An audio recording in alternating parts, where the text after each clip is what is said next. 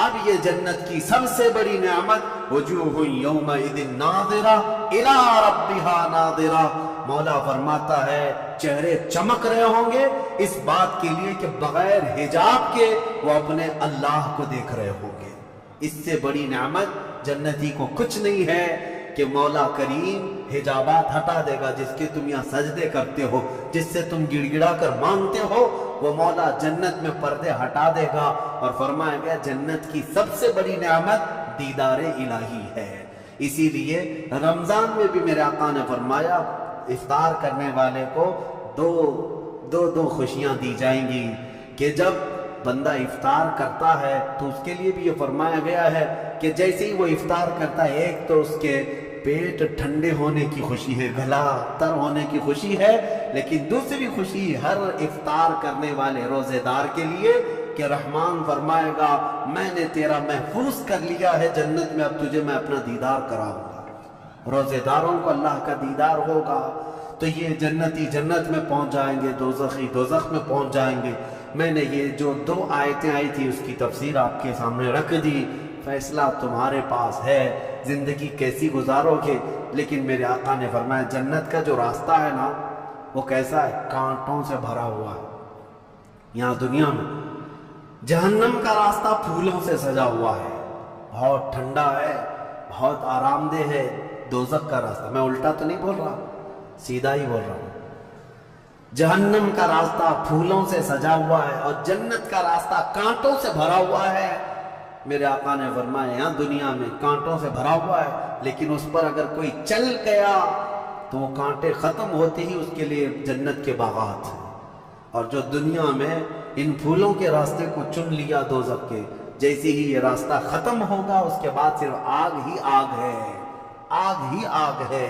چنو کون سا راستہ، تم یہاں کے پھول چاہتے ہو یا پھر آخرت کے باغیچے، یا یہاں کے کانٹے اور آخرت کی آگ، یہ تمہارے ہاتھ میں ہے کس طرح سے تم اپنی زندگی کو متعین کرتے ہو۔ بس یہ رمضان کی آج پہلی تاخرات ہے، ہو سکتا ہے آج شب قدر ہو اور اللہ کریم کی بارگاہ میں مانگو کہ اے اللہ ہمیں بن مانگے تو نے اپنے حبیب کی امت میں پیدا کیا ہے، اور ہم تیری بارگاہ میں اب سوال کرتے ہیں مولا تو اپنی جنت سے ہم غریبوں کو محروم نہ فرما۔